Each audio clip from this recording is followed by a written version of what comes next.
Bob, do you remember when we visited in Ontario, Canada last summer? Yes, sir. Well, in Fergus, Ontario, in the graveyard of St. Andrew's Church, you could see a tombstone there that reads, "In memory of George, oldest son of Andrew Clephane, late sheriff of Fifeshire, Scotland.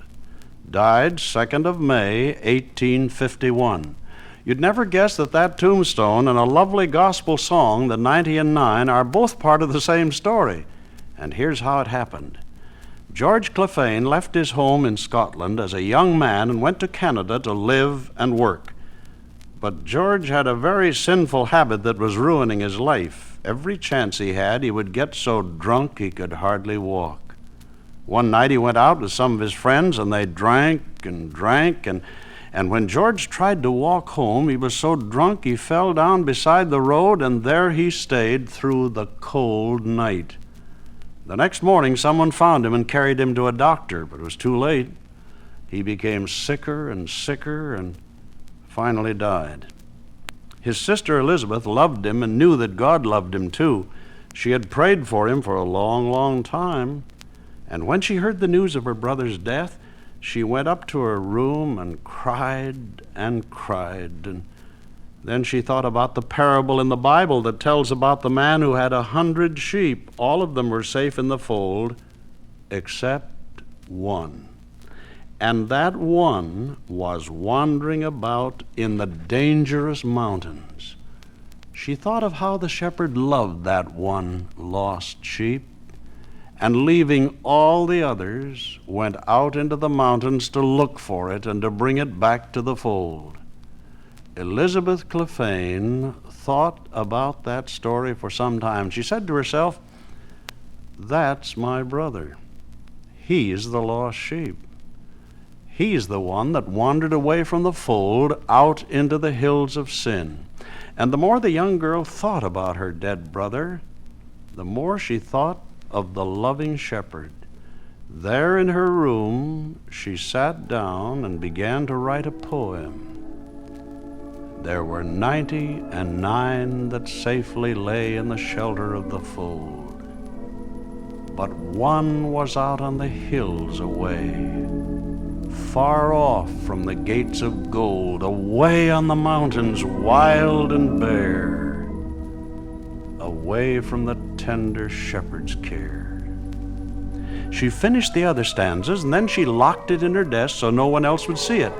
But years later, the poem was discovered and published in a paper, and there it was read by the great gospel singer Ira D. Sankey, who composed the music for it.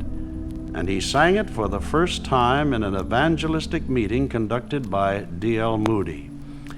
And this is the way the tombstone in St. Andrew's graveyard in Canada with George Clephane's name on it and the famous song, The 90 and 9, became part of the same story.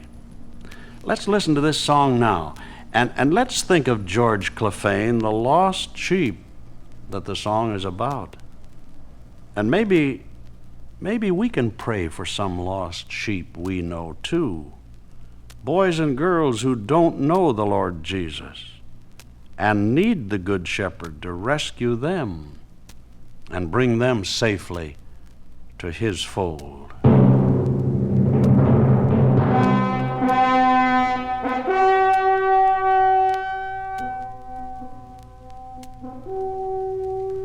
There were 90 and 9 that safely lay in the shelter of the fold, but one was out on the hills away, far off from the gates of gold, away on the mountains wild and bare, away from the tender shepherd's care, away from the tender shepherd's care. Lord, thou hast here thy 90 and 9. Are they not not enough for thee. But the shepherd made answer, this of mine has wandered away from me.